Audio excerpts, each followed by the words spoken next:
the reluctant heroes. Right. Okay, now let's go back to finishing up that story with the lieutenant just was running towards the hole and he was up in the air. Yes, he actually in the air when I seen him, but I didn't know he'd been hit. When we got up to pick him up, he was wounded in the shoulder. He just was a split second behind the other fellows and took a shot, and he was gone again. Lieutenant also, 6'2", looking nice mustache. What a beautiful looking officer. Yeah, we used to sit in the tents at night and talking there, and he talked, But but anyway, we got at that, and when we back down the road so far, I sent a false message over the air, on the open air, and I said, we've got 2 armoured cars burning, and we got 7 men wounded and 2 killed. And I said, do we need help quick? And all of this, and this is the message they're picking up on the other end. And we'd taken the tires off this place that was laying there and piled them in the road, and then we'd run wires to them through some grenades down here and there. And we had the tires burning in the middle of the road. And anyway, we backed away down the road here to where the road kind of came down. And I called the artillery and asked them if they'd fire 2 shells for range, and they did. And they hit right on this crossing. In fact, they took one of the shells took the cross down from the tree. Oh, good. But anyway, and I said, now we'll need a stonk. That's a type of artillery fire when you use 17 or 18 guns at one time. But anyway, we went down the road, and when the tanks came around the corner, German tank, we seen the German tank coming around the corner, right to this here, right where this here tires were burning, and it was all smoke. You couldn't hardly tell what it was. And then I seen the Germans get out from down by I was looking for the glasses. Seen the Germans get out and study these here wires and grenades and cut them and all going all through, and nothing was hooked up enough. And then they start to get the message that they've been had. They've been had, yeah. Yeah, and just at that time I called in the stonk, and he caught that tank right dead to rights, about 15 shells right around it. It upset the tank. One of the shells landed beside it and literally upset the tank. And then I had called the Typhoons also, and they came sailing down. They came sailing down in the town. And about a month later, we happened to get a hold of that Tactical Air Force people, and we were talking to him about this. He said, Jiggs, did you know what else happened? He said, when we went back around that corner, there was 3 more tanks coming down the road that were going to get into the Act too, and we took out all 3. It was a half-track too, he said, half-track with fellas in them, and it was fellas scattered all in the woods. Well, the following day when we went there and up through to Rouen, we saw parts of these tanks all over the bloody place, and bodies and everything. So that was a good day for it, but it was we really conned them that day. But down that road, I fired 1 shot at him, at the tank up there, and he swung around and took one at me, but he couldn't get it low enough. He just hit the ground and skipped off. But I didn't spend any more time there. I got to let the Air Force do their job and the artillery. But did they ever do the job? I tell you on that, yeah. But those are things that happen sometimes, but they're not all the time. But anyway, and then the following day, we came back up to that, passed through that area, and that was the 30th of August, 29th of August, and we came into the bridge at Rouen, which had been blown, and it was kind of a long haul there. We didn't get there till about 4 o'clock, and we're now about 9 miles ahead of our own infantry. That's a long way because we're just about ready to lose radio contact. But anyway, we got to the bridge and we studied the bridge, and the bridge was blown in the center and was down into the water. But the gap where the water was flowing down wasn't rough, it wasn't fast, and it wasn't deep. And so we have these run tracks on the last carrier. They're fastened on the outside of the carrier. We unhooked them off it and brought them forward and went down. And the resistance fellows from Rouen were all around, as I said. About 10 of them were across the river helping us. And we put these run tracks right across that, and it was still a foot above the water. It was a beautiful setup, as long as the bridge stayed put where it was. And so we realized that once we got onto those tracks and started up the other side, that the track was skin out from underneath us. So once we get one carrier across and the nose on the other side, we can't use the tracks on it. You'll have to pull it up. And so the resistance fellows and some of ours got across in boats, and they got cables and ropes and everything else on it, just enough to get that thing off the tracks. And they did that. They got her about 10 feet up, and then they engaged it and scooted on up to the top. And from then on, we used that carrier and the fellows, and down to the carriers, got all the carriers across, and then we got the 2 small armoured cars across, and then we got the three big armored cars got. And we were into Rouen by 4:45, something like that, 5. And the officer said, by God, there's no point in us going back out of this. We made it across, may as well stay here for the night. And the resistance fellow said, look, we'll do your guards for you. We'll help out here. We'll do this and all that. You know, we make sure these won't be disturbed. We know where you know. And boy, they were good, they fellows were. But anyway, that was the place where we were parked on a side street that fronted on the river, row houses, you know. Mm-hmm. And this woman came out and said to my Lieutenant Cowens, is it possible for me to feed 2 of your men? And he says, my goodness, woman, you want to feed our men? We got lots of food. No, I have 2 children. A girl 6 and a boy 8. And I'd like them to have the association. So anyway, Lieutenant Cowan said, Jiggs, you and Cripps. Because he knew that Cripps and I were kind of little lily white-haired boys. And anyway, and we went on in and he told us to have honor manners and all that. We had this here pudding on the table, blanche le monde, I think they called it. But it's a white kind of a starch pudding, like vanilla, and beautiful big loaf of white bread. And they're devout Catholics, they are down there. And every time she'd cut a slice of bread for us, she'd slice the bread in Father, Son, and Holy Ghost. Father, Son, and Holy Ghost, and all that, you know. Cross the bread, put a slice of bread down in front of you. And anyway, and we had tomatoes and a bit of sliced meat and things like that, and a couple of slices of lettuce and a bit of cucumber. We had a lovely lunch there, and a dish of pudding, yeah, and then we exchanged letters and everything else, or names and things like that. And anyway, and then we left there in the morning. And you know that everybody in Rouen, even though we left at 4:45, everybody in Rouen knew that we were leaving at that time. And there was women there in nightgowns, and we were very put out that we couldn't stop and say hello. I'll bet. Women standing in their nightgowns there waving, Vive la Canada. And we sailed past them at that hour of the morning. And the code name, we were on our way to Dieppe, to liberate Dieppe.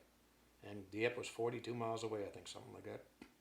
And we had a beautiful night's sleep. We had 2 guards on of our own. But the French resistance were all scattered to this park that we were parked there. And they looked after us pretty well. But anyway, as we got out on the way to Dieppe, by this time we had the code name for Dieppe was Francis. And the reason for the code name Francis was because Dennis Bolt Francis was a member of the Black Watch originally, sergeant, and he had been on the Dieppe raid and had been wounded. He had 2 fingers taken off. And I saw him years later and asked him how it happened. He said, when they told us to get off the beaches, he said, I jumped on the landing craft, fella slammed the door and took 2 fingers off me. But I was wounded in action. He said, that's it. But anyway, I was no good to the infantry now with 2 fingers off. So they gave me the option of taking another course. So I took an officer's course, officer's training course, OTC, and I became a lieutenant. And then I was attached to the Reconnaissance Scouts, and as a lieutenant, and I worked my way up. He was now Major Bolt Francis, and he's now in charge of the squadron, A Squadron, which is the 3 troops that are heading for Dieppe. And that's how come Dieppe had the code name Francis. But anyway, when we got out of Rouen, about 25-30 minutes, we run into an intersected road. Le Havre was up to the left on the coast of France, and up there was an anti-aircraft regiment parked up there, and their job was shooting down planes, and they'd been there for 3 years, and garrison troops, never saw an enemy vehicle, and never fired a shot in anger, you know what I mean? It's just a lovely, and then 8 to 12 or 8 to whatever. A couple of shifts, yeah. Yeah, the 3 shifts. It's like shift work in war. Oh yes, I like shift work, and then you switch your shifts every once in a while. And some of them do 4 hours on, 4 hours back off. But they had a nice and living in houses and living in barracks and making girlfriends and all that. And of course, when they got the word to move, what do they move? Everything, pillows, mattresses, bed sheets, you name it. Anything to make comfort, you know. And anyway, when we come around the road here at the intersection where it wasn't a crossroads, it was a road where the road from Le Havre, if you look at the map, you'll see the road comes down from Le Havre and intersects the road to Dieppe. And then about 30 miles up the road to the Dieppe, there's another road takes to the right, which is called the Coast Road, and you can go on across to and escape. They had got the word to get out because they know we're coming and that they will get cut off. And they must travel at night because our aircraft have got all the highways and byways literally swamped. They take out anything. They got full control of the air right now. Nothing can move in the daytime. Anyway, they are traveling by night, and this is something we learned afterwards, that those in the convoy, the only people awake were the drivers. Everybody else was up in the back sleeping. And this is a regiment of about 800 people. So you can imagine, and these are all big guns, 37 millimeters, 88s and all that, Oerlikons, twin Oerlikons, and pom-pom guns they call them. And to us, it's just a batch of Germans with guns. We're about to ask what you're up to. And anyway, as I come around the road there, here's a German motorcycle rider standing right in the middle of the road, and with his hands up for me to stop. Now that's what the motorcycle rider does on a convoy. Whenever a convoy is in an intersection and going on that intersection, making a turn onto it, the rules of the road are that they have full priority on that intersection, and it's that dispatch rider's job to stop all traffic. You do not break a convoy. It keeps speeding, and gone. And of course, he didn't know I wasn't an enemy vehicle.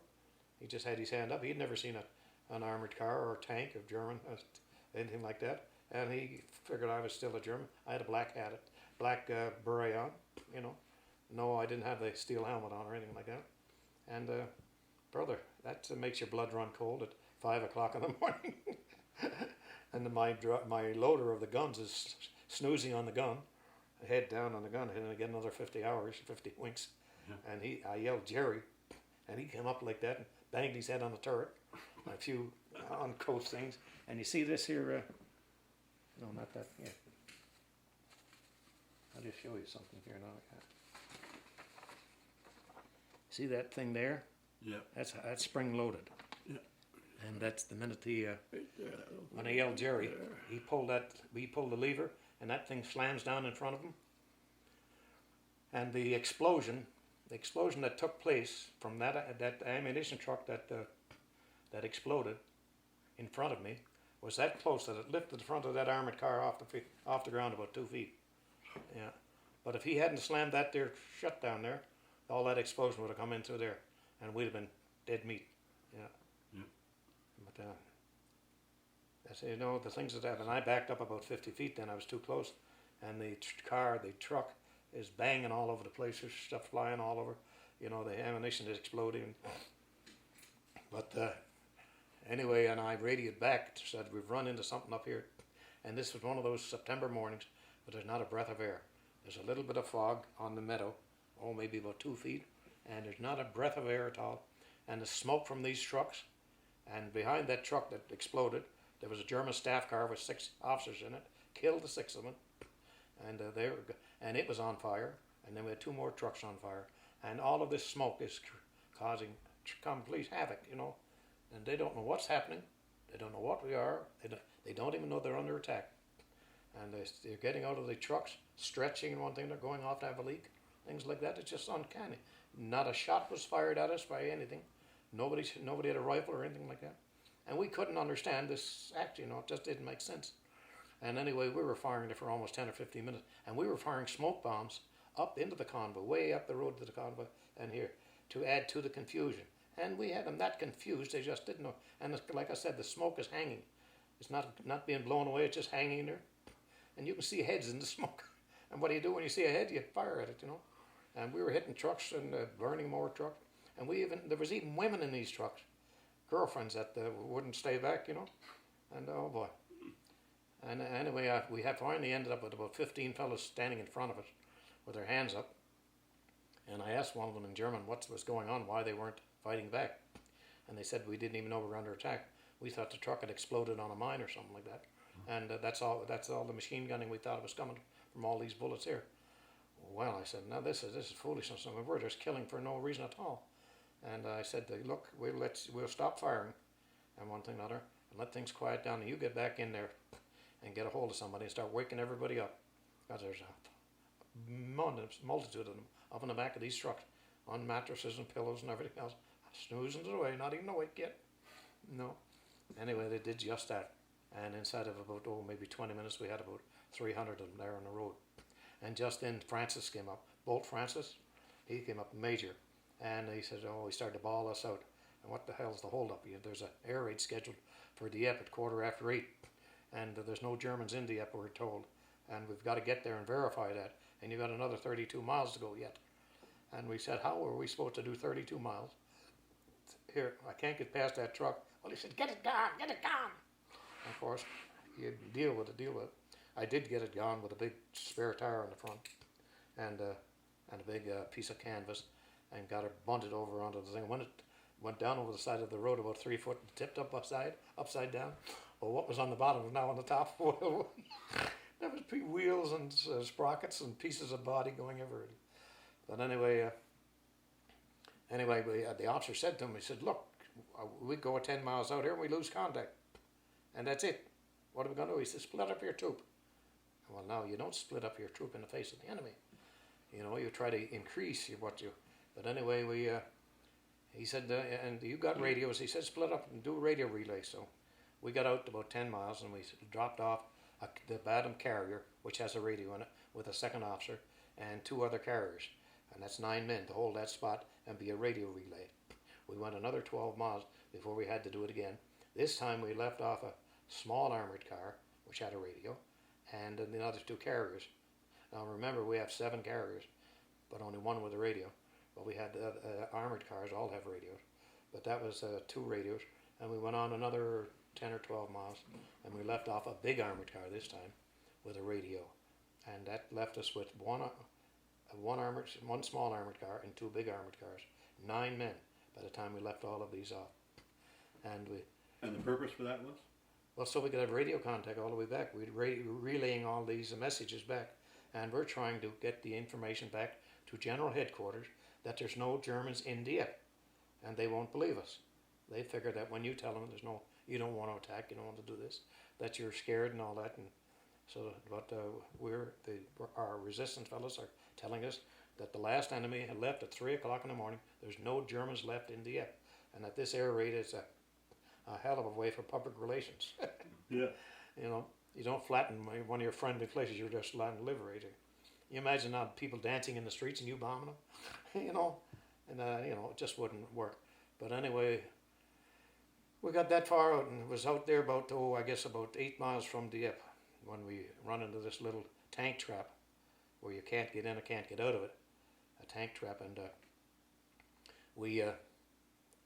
the civilians in that area had the tank trap is the ditch goes down in, but the flat side you can't get up it. And they had a couple of fellas were there with picks and shovels already knocking the top edge of it down.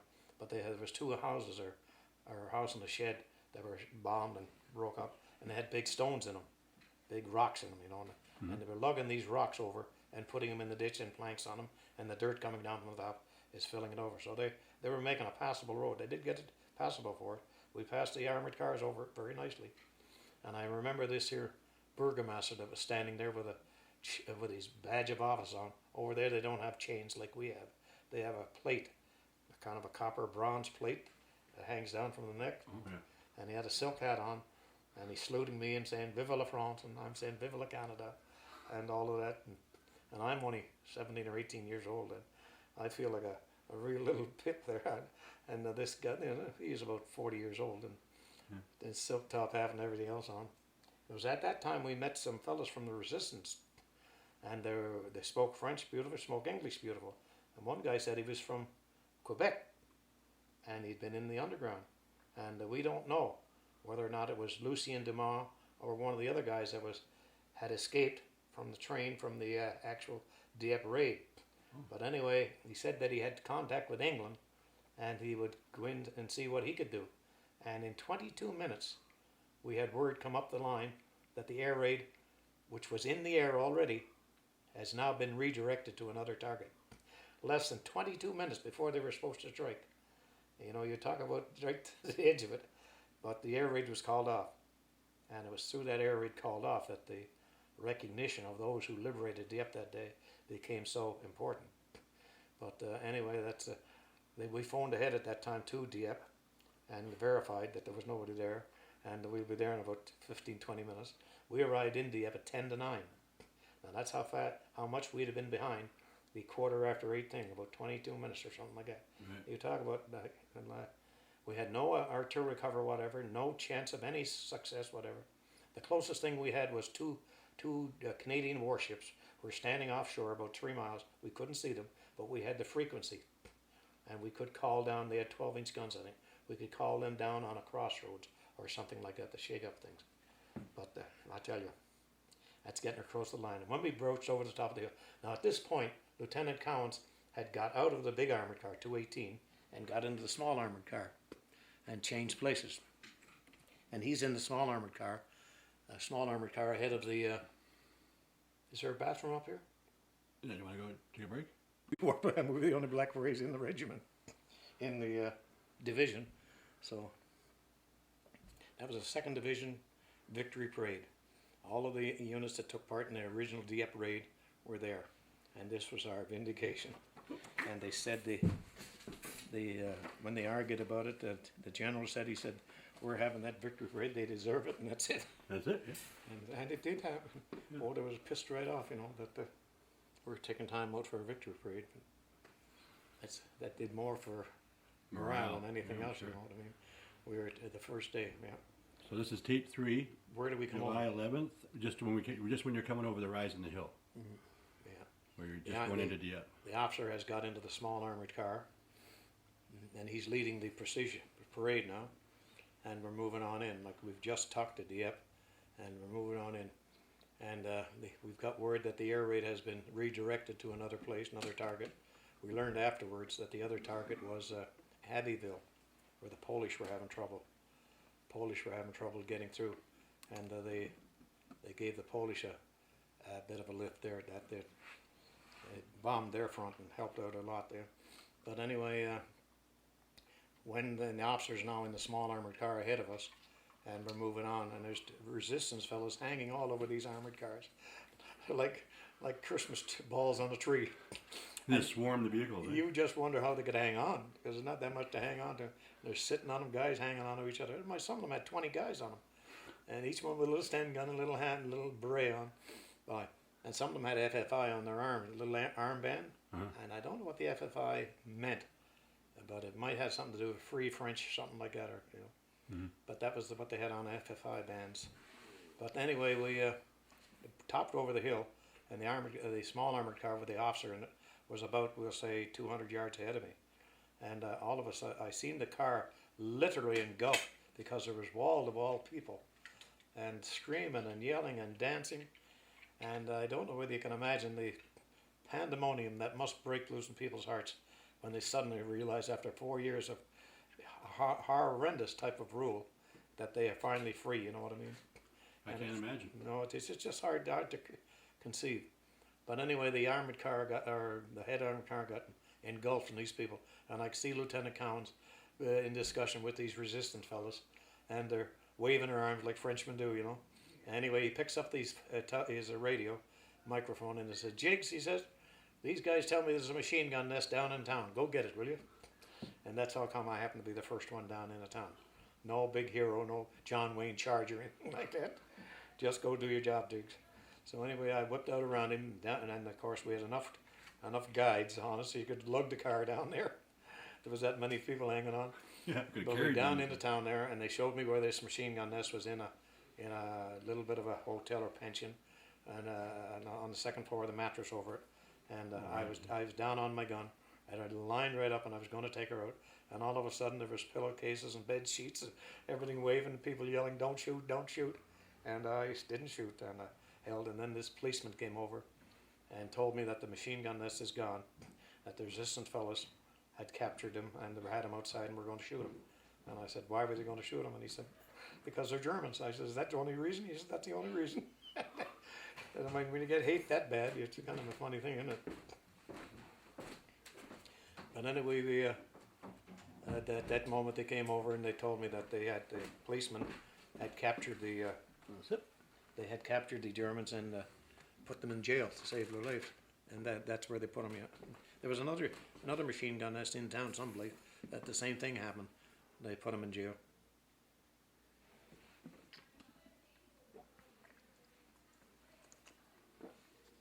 Oh, that's good. Is that right there? That's good. Yeah, and it was at that time, at that moment, everything quieted down. My driver was gone. The civilians got a hold of him, and no, for an answer, you had to come with us, and brother, he wasn't fit to drive anything in half an hour. And you can imagine now, everything with, oh, you got to have one more. No, you can't stop now. And I'm sure he wasn't resistant too. No, he wasn't at all. And Mercy disappeared too, my crew commander. And I was left all alone with this armoured car. And it was at that time I discovered right across the road was this big static water tank, about 12 feet wide and about 20 feet long, 4 feet deep of water. And of course, big signs over telling you not to go near it, verboten, you'll be shot and all this business, you know, and in German. And I undid my clothing, and I only had a pair of khaki summer shorts on, not underwear, just khaki summer shorts that you wear in the army. And I stripped everything else down to that. I put my gun and my clothing in the armoured car, and locked it in. And there was a young Frenchman there, about, I guess he was 10 or 12 years old. And I told him, I says, you're my friend in French. And he says, you look after this for me. And I gave him a little hat badge. Anyway, and he was looking after it. Anyway, I went over to that tank, and I climbed the side of it, and I dove in. Boy, wasn't it nice. We were now just about 3 months, but no. With no water. Well, no shower. The only shower you got was if it rained and you slept in the mud hole or something like that. Yeah, but oh boy. And the underwear was a thing of the past. Yeah. You know? Yeah, and anyway, I swam there, and of course I could hear these French people yapping about, this is not allowed, you're not allowed to do this, not allowed to do this, you get shot. And then one guy said in French, he says, yeah, that was yesterday, we're free today. But hard to actually comprehend that you are free. And there was some young fellows there, about 10, 12 years old. And I guess there must have been 6 of them. And they never took a stitch of clothes off. Just jumped right in with me, like a bunch of porpoises and seals cavorting around.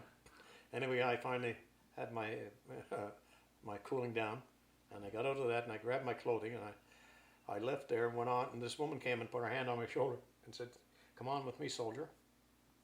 And I walked across a square up into her house, and she put me in the bathroom with 2 big, bloody, lovely bath towels, you know, and I dried off, and I was going to put my clothing on. And she said, you got any underwear? I said, no. Well, she says, there's some of my husband's underwear here. And she gave me a pair of underwear and a pair of stockings. And all of that has become kind of redundant by now. Yeah. Anyway, when I came out of the bathroom, here was sitting a glass of scalded milk and 2 lovely cookies. And I ate them and one thing and another. And I got dried off and I got dressed again. And I'm feeling like a human being again. But anyway, it was at that point I asked her, how come she spoke such good English, perfect English? And she says, I'm married to an Englishman. And I said, where is he? She said, he's gone. And that I never got any further to that. I learned her name just a little while later when this Ross Monroe, who was a war correspondent, who was doing he came and approached me where the armoured car was, and to get all the names of the 9 who had come in. And I gave him the names of the 9 who had come in, and she came on the scene at the same time, and he asked her if she was here during the raid, and she said she was, and she mentioned how many Germans had been lost, and they suffered very heavily too, and the Canadians suffered too, you know. But and her name is on the page there someplace, and I have it here in the thing there, the actual newspaper article of that Ross Monroe wrote. 6 days later in London. 6 days later in London, he wrote a dispatch to Canada in the London Canadian Daily News. And we never knew about that article till about 30 years later, you know. And I was watching through the microfilm one day and discovered it. I tell you, that was a heart-rending situation. And to see my wife sitting there reading it with me. Yeah. Tell us about the picture that was in that article. that bunch of people standing around your Oh, the armored armored car. Oh, yes, when I'm sending the message. That was before I actually dove in. Oh. There's a, yes, when I had been sent down in town by Lieutenant Cowan, he gave me a message to send to headquarters the minute I got it secured down there, and to send this message to it. And this message was, Francis is alive and well. We will expect his friends for dinner. Now that, to the Germans, if they pick it up, doesn't mean a row of beans. They just want somebody well who's going to have dinner. But the message down the line meant that the Dieppe is liberated and you can send in the infantry now. And Ross Monroe had been in with the Royal Hamilton Light Infantry. Dennis Whitaker was a colonel, and he had been in with them on moving up. And when he learned that that message was gone down the line, he said to Ross Monroe, our scouts are there now, and she's liberated. Go on, take your jeep and scoot right ahead there. There's nothing to bother you now. And he did. That's how come he got up so fast to me and got all the information to write that article. But you wouldn't believe that article is a full-page article, and it deals with the actual original Dieppe raid and things like that, and how we returned back. And he said that this was the last story that I could ever write during the war. I wanted to be this one, you know. Yeah. He was quite a guy who's famous, wasn't he? Oh yes, he was at Ross Monroe's. He wrote books and everything else. Yeah. And for me to come across all of this stuff, all through the, how did it happen that you managed to lay your hands on this stuff? It just happens, I suppose. Or well, everything happens for a reason. Yeah.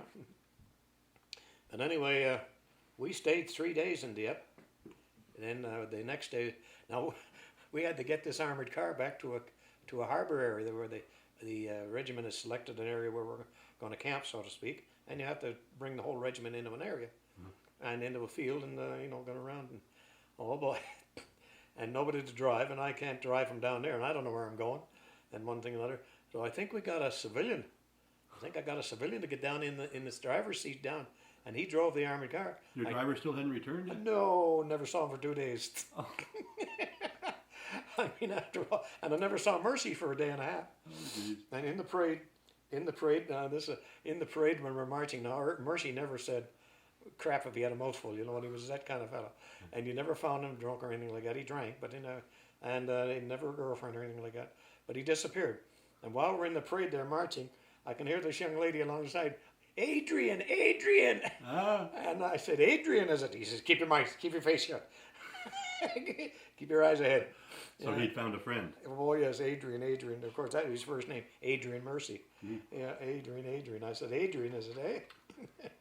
Keep your eyes front. Yeah, we had a great relationship. We did. Yeah. It sounds like your whole crew was pretty close. Yeah, but that was the fifth crew commander I had. Oh. It's two killed, and 2 wounded in Orbec. My sergeant in Orbec, that was having me pick up all these rifles and everything else along the way, Sergeant Champagne, when he had come from the carrier section, and it's hard to break habits of carrier section work as opposed to armored car work. Armored car work, you stay with your machine and you deal with what you're dealing with from that armored car because you're in a position of strength. But I knocked off a German ambulance, came around the corner, and it scrambled into the wall. 2 guys jumped out and run. What's he do? Grabs his Thompson machine gun and jumps out and chases him. You know what that does to me? I'm castrated right away. I got nobody to load the guns for me. Yeah. It's just, he just hasn't got the rules yet down yet. And he runs around the corner and he nails the first guy, and the second guy's waiting. And he nailed him good. He was wounded. And I remember this woman that was going around the town there with a jug of lemonade, giving lemonade to all the fellas who were fighting and firing. And you're yelling at her, get down, will you? No, she's a nurse. They're not going to hurt me. You're firing your machine gun, and she's down there pouring your glass of lemonade. Oh, the comical thing. And I mentioned that when I was back to Orbec that time, and they fellas knew who she was. She was a hero in the town. Yeah. Giving people lemonade. Yeah. Anyway, yeah. But anyway, he was wounded badly too, and got him away to the local doctor, and patched him up. Now we couldn't get back out of the town for any medical treatment or nothing like that. But anyway, the doctors patched him up. He had done this, or fortunately enough, the bullets hadn't gone, near the heart. But that was the end of that. Now I had to get another crew commander, somebody else to fire the gun, help me load the guns and everything else. And brother, these are things that you don't snap on the spur of the moment. But we fought in there, for the best part of the 7 hours in there. And 3 times the Germans counterattacked, tried to get us out of it. No, I never moved it. I remember the 218 had in Orbeck, 218 had gone on ahead of me up to around the corner. And the road turned and went around like that, you know. There's a big cathedral there. And he'd got himself stuck in the big gates going into the cathedral, right by the big tower. And he couldn't get back out. The gun was trying to get him, couldn't hit him in there. But he could take out points of the pieces of the tower, one thing of the church, but he couldn't hit him. And they called for me to come up to give him some assistance. And a couple of Frenchmen got on with me to tell me where this German gun was. So I got up the road and I just turned lightly so I could see the gun up on top of the hill. And I couldn't really see it good. But I asked him, is that it? And he said, that's it. So I let go and I hit the wheel of the gun, blew the side off the gun, and the gun tipped down. But there was another one right near it that was still firing.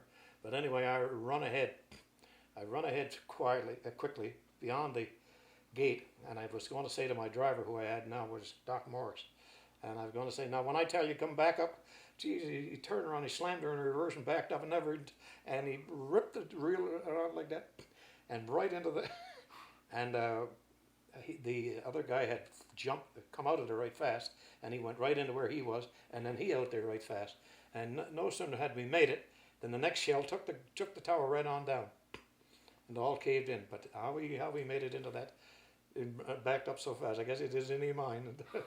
But we got out of that. That's another scrap we got out of. But the Germans tried their damnedest to get us out of it, and it didn't work. And it was only about 3 hours later, the infantry made it across the bridge too, and they came in and started fanning out, and then they started cleaning up behind the different bodies and the different guys' pockets here and pockets there.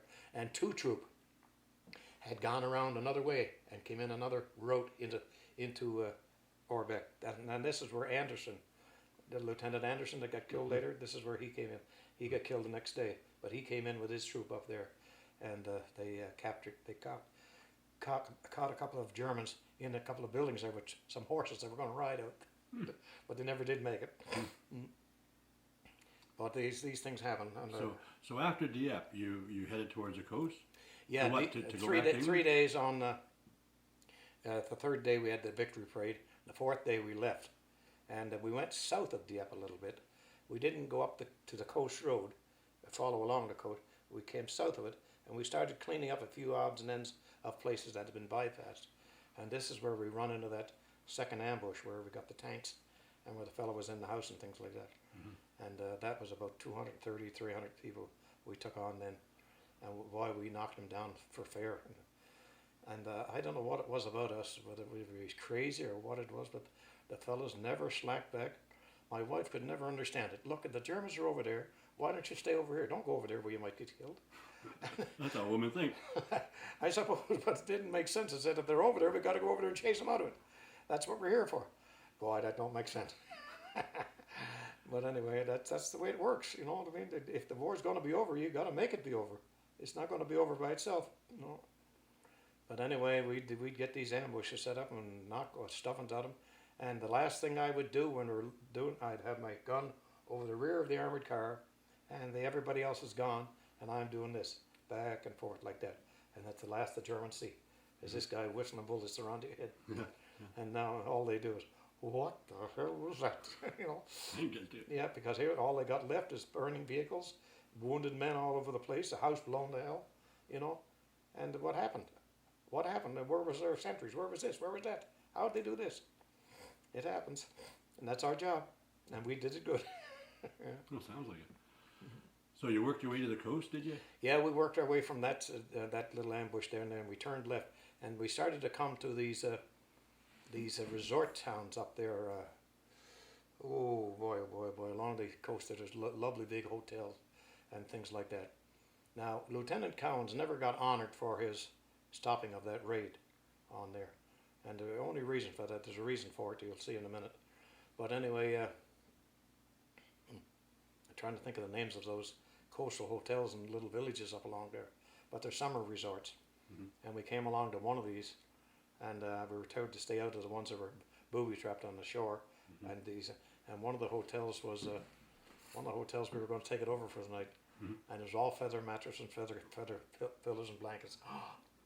And the fellow that was in charge of the hotel was so scared that his hotel was going to be ruined by these soldiers with the big boots on. You're not going to crawl into them beds with them boots on, are you? No, you don't sleep with our boots on. I haven't had my boots off in 3 months. I ain't going to be sleeping with them on, that's for darn sure. But anyway, when we get into these feather mattresses, you sink right out of sight. And when you put the tick over top of you, couldn't tell there's anybody in the bed. Oh, boy, how nice when the sergeant comes looking for somebody for guard duty. But it was at that point that the officer, Lieutenant Collins, called us together outside the thing for a little talk. And, he had come to my mind that I've developed a nickname among you people. And we're here to do a job. We're here to do a job. We're here to fight a war. We're going to get the war over with. And that's it. And I, stupid like I'm saying to one of my buddies, I said, what nicknames you got? Oh, they call him VC Collins. And I said, VC Collins, what's that mean? He says, he's always putting us in position trying to get a name for Victoria Cross. I didn't notice that. I said, all he does is puts it out to do a good job. I mean, it's a perception of what's going on. Some guys are getting scared because he's putting too much of us in too many places of a challenge. And I thought that was where it's supposed to be, But I was close to the Collins anyway.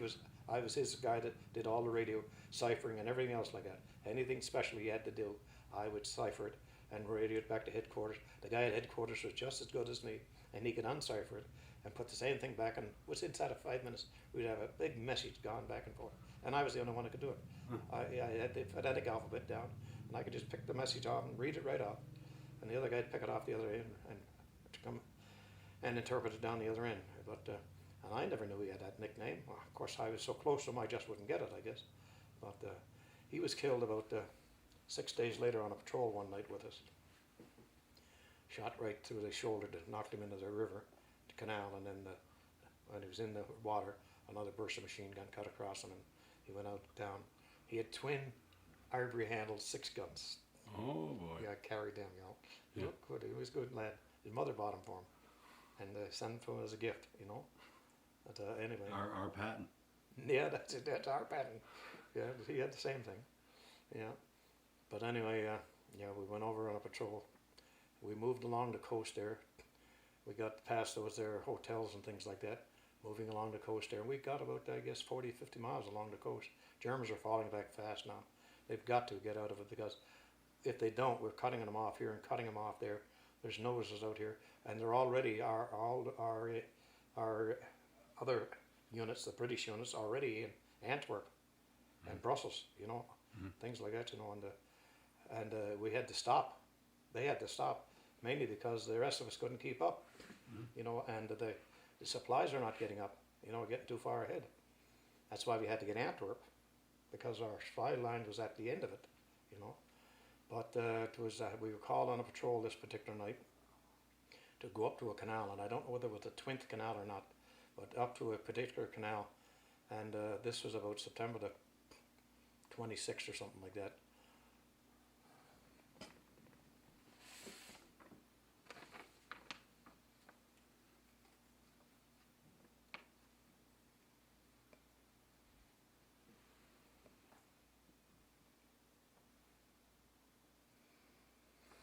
On the other sheet. Doesn't really matter. Huh? Doesn't matter the exact date. No, it's about September 26th. Yeah. What happens is that sheet tells when everybody's killed and when where they're buried. Oh, is that right? I have the other part. There's another part of it there. But anyway, I'll give you a copy. I'll probably, I can photograph a copy of it. But anyway, we were sent out on a patrol, 2 carriers up to the canal, and our job was to go across the canal and get a prisoner. You got prisoners. When you get prisoners, you can take your prisoner, bring them back and interrogate them, and wherever their regiment is from, on the big master map, it shows where that regiment should be. And if that regiment was operating to the south, and all of a sudden there's 7 new regiments on a particular front, that tells us that there's something afoot, and you can judge yourself accordingly.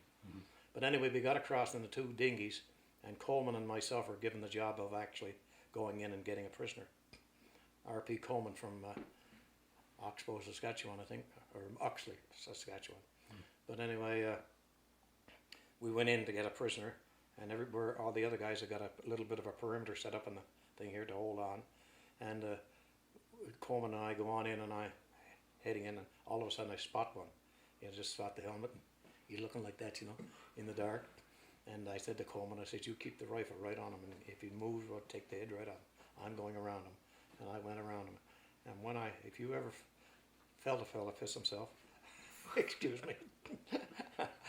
But anyway, I put the pistol at the back of his head, back underneath his helmet, and I said, hand the hole. I swear he wet himself right then and there. You know what I mean? And he was that tense, looking like that, and I made him take his helmet off, and he climbed out and come with me. And we're heading back for the shore. And just at that time, a shot rang out, and Lieutenant Billingsley and Lieutenant Cowens are the two officers with us.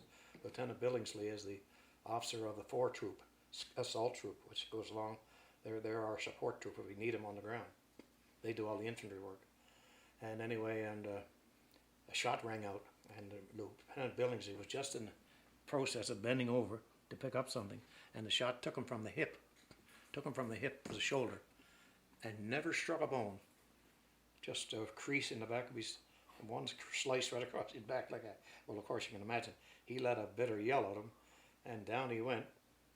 He didn't know how bad he was hit, of course, and up went a flare, and then all hell busted loose.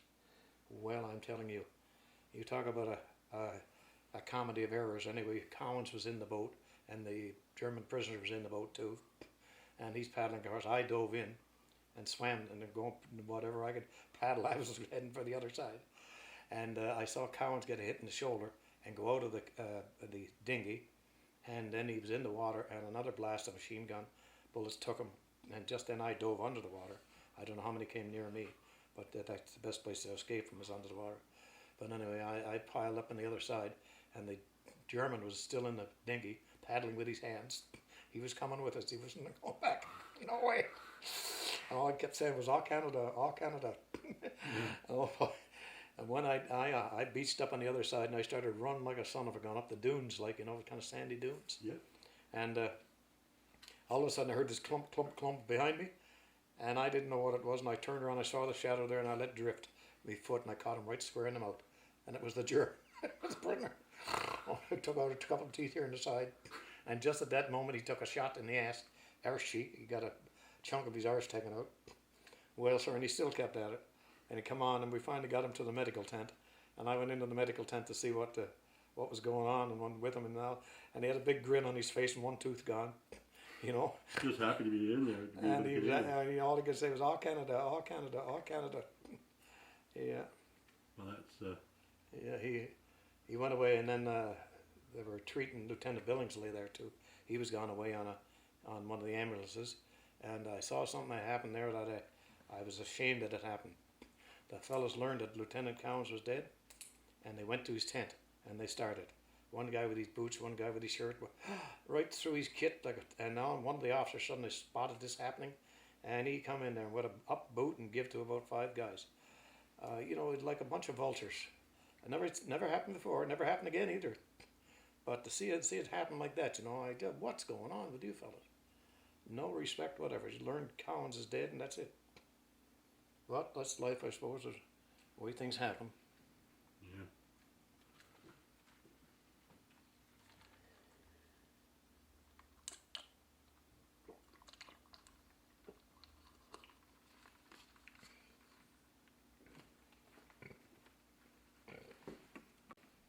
Jiggs, I wonder if you could tell me how you got out of how did you make it to Holland at all? Did you go to Holland? Right on through the Oldenburg. You did, eh?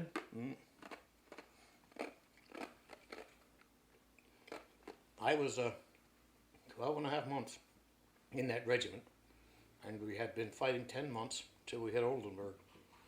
And that was the morning of we got orders on May the 4th, was it, or May the 3rd, at 6 o'clock in the afternoon, that was the end of the war. It's over with. Don't fire and us fired upon. And at 4 o'clock we got ambushed from a Bavarian tanker regiment. We had been sent out on the road to bring in a batch of Germans. They were giving up all over the place. thousands of them, thousands of them. There's about 700 coming down the road. 700 coming down the road. See that picture you got in your fingers, the raft? Yeah. By the way, that's a Toronto Scottish going over on that island to help us out. And can you see them laughing there? Yeah. Well, we have good morale, but why are they laughing? Well, look at it. Just study it for a few minutes. You'll suddenly see. Oh, somebody's barfing out the side. The guys from Ontario are all seasick, and the other guys from Nova Scotia. They're laughing their ass off. I saw that picture for years and years and years, and I just, what the hell are they all laughing about? And then you see one guy wiping his mouth out, Yeah. another guy looking green, and the captain, the Dutch captain of the little boat there, looking at him, said, soldiers be damned, you know. Yeah. And that's the officer. That was Toronto Scottish. They were going. You asked me about the Toronto Scottish. Yes, yes. They were going. They were heavy, like I told you, heavy support unit for this, and they sent a troop over to help us stiffen up the defenses of this little island of North Beveland. That's where the German officer said, "Where is who? We'll shoot him first." Yeah. Yeah. So you went up through Holland. How long were you in Holland then? We did the liberation of the Scheldt estuary. Yes. That's a big battle. That's a The Scheldt. and the third division did the left hand side of the estuary, and on to anyway, they did it with ducks and all of that. These are amphibious vehicles and things like that, and they come up around here, and the main island was what was the main island that they flooded? Oh, I know it well. But anyway, and when we come up to the main Walkeren Island, and the middle one there, and the Beveland Peninsula up to it, the Germans had been escaping that way. And once the Black Watch on that Black Friday 13th, when they had just about been wiped out, they managed to copper fasten that and get it to cut off that escape route.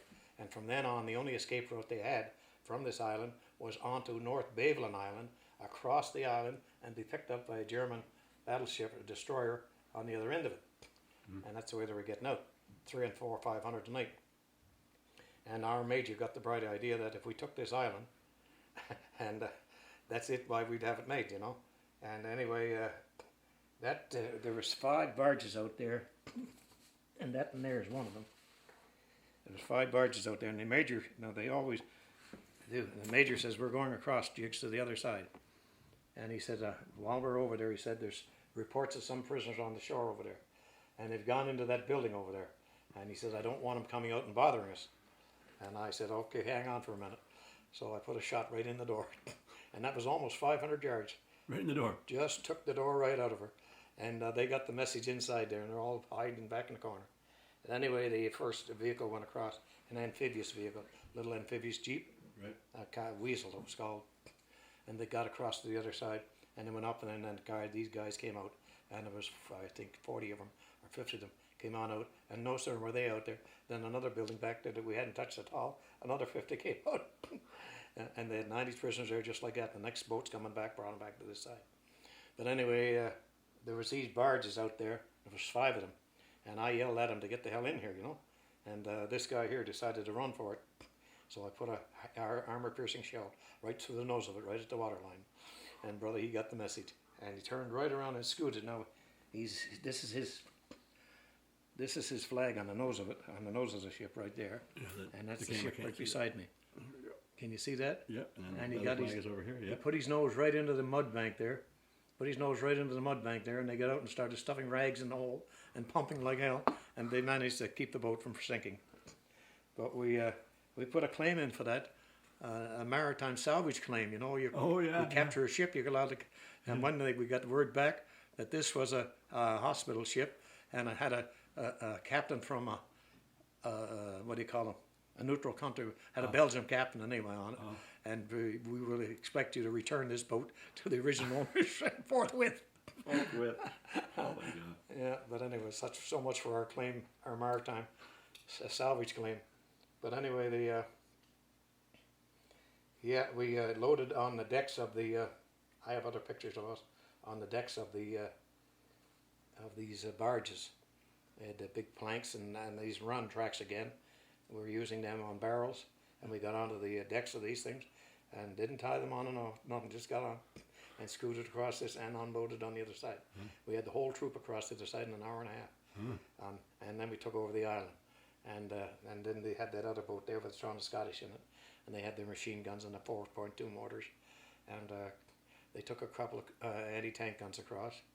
And I'm the only armoured car, by the way, in the troop at this time. On the way up the peninsula, we'd lost 2 other armoured cars. And anyway, so I'm having to do, they're holding me in reserve. And so 2 troopers over there too, with 3 armoured cars. But anyway, finally when the officer refused to give up, the German officer refused to give up, we went back about to called Weiserkirch, which is the middle village in the town. We were actually originally going to hold a hard stand on the edge of the canal, there. But we decided to go into the middle of the island, and we'd hold our hard stand there. We ran out and we'd have that, and they couldn't get past us. But anyway, when we backed off, during the time of the negotiations with the officer, we told him we'd have the Typhoons bomb the stuffings out of them, And the Germans hated the Typhoons because they'd come down and they'd make some mess of them. But anyway, we phoned the Typhoons and we were talking to them, and we wanted them to come down and bomb this place. And they told us then, and then the officer didn't hear this, but they told us that we can't do that. We're on our way to another target, but we will do a fly past. And they came in at house top length. Well, you've never seen a Typhoon about 40 feet off the ground. It frightened us, stuffing right out of it. But anyway, it didn't phase them. They didn't cave in. But then we moved back to Weiserkirch, and we lined every gun we had up. Now we can fire about 1.5 miles with our guns, into direct fire like that. And we had all of our guns aimed up. We had the 4.2 mortars there. 4.2 mortars are good for 2 miles, and like that. And the 6-pounders are good for 2.5 miles. And everything we had. And for 20 minutes we let her drift. And then all of a sudden up comes the white flag and out they come. And we had 3 Germans killed, I think, and 1 civilian killed. We had 3 houses on fire and 2 civilians wounded. I think that was the total count of a casualty at that point. But it's quite a story. It's written up in another book. They wrote it up about the whole story about the capture of North Balin Island, and it was written by Major Hunter in the historical division in Ottawa, and he wrote this story, just showing you how the initiative of so few men can accomplish so much. We took over 1,100 prisoners and reduced the escape route at a most embarrassing time for the Germans trying to get off this big island. And of course they were trapped on it now. There's no way out. Right. And another 3 days, and that's the island that they had flooded, bombed the dikes open, and about 4 days later, the whole island gave up. I think there was 27,000 Germans captured on that island. Wow. Which is a nice coup, And our going over there and cutting off that escape route was a major factor in it, But that's so the war ended just shortly after that, then? No, this is November something. Oh, still November. Yeah, we're only halfway through the war yet. Yeah. But anyway, the officer, Major Porteous, he said, "Jiggs, you've been on reserve now." He says, "I got a job for you." He said, "Where that ship comes in down there to pick off these guys, they'll be in there tonight. They won't get anybody. But I want you to go down there with 2 6-pounders and your thing. I want you to take out the bridge on that ship. Yeah. Take out the bridge on that ship, and the 6-pounders are going to hold the ship at the waterline. And at that distance, the distance of about 60 feet, they should pack quite a wallop with a 6-pounder armor-piercing shell." Oh yeah. But anyway, we went down there to that point, and we camouflaged the armored car, camouflaged the tank, the 6-pounders, and sat there and waited. At 4 o'clock, they still didn't come. And one of the civilians come up and told us, he said, one of the guys on the island that's friends with the Germans phoned ahead and told them that you guys were waiting. There was the odd French... there was a lot of them. Right? Yes, there was that. There was whole regiments formed of these guys, Yeah. Like I told you, I had that book on all the regiments that were formed. Over 3 million men in arms, working for the Germans, of all the countries that they had what do you call, invaded or reduced or something. In all those countries, like in All those Poland and Yes, everyone. France, every one of them, eh? Everyone. The Polish division had the biggest brigade. Of SS. Yeah. Not of SS, just of ordinary Wehrmacht. Do you know when we took prisoners, that's the first thing the prisoner would say, "Me Polski, me Polski." Yeah, so we wouldn't treat them bad. "Me Polski, me Polski." And they always say, "I'm a Polish," you know? Yeah. Yeah. That's it's part of war too, isn't it? Yeah, I guess they see, they don't know the war is going to be over. They don't know that this is not forever when they've been invaded or, you know, captured. They don't know it's not forever. Of course, there's some that would never give up, and others say, "Well, suck it up." Yeah.